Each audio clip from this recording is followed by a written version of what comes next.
ಮಧುರೈನಲ್ಲಿ ಭೀಕರ ಅಪಘಾತ, ಶಿಕ್ಷಕಿ ಅಂಬಿಕಾ ಸ್ಥಳದಲ್ಲೇ ಸಾವು.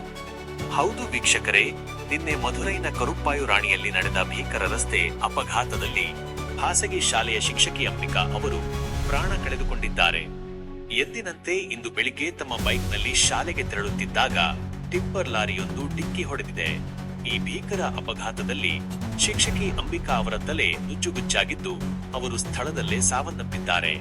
ಈ ಅಪಘಾತದ ಸಿಸಿಟಿವಿ ವಿಡಿಯೋ ಕೂಡ ಬಹಿರಂಗಗೊಂಡಿದೆ.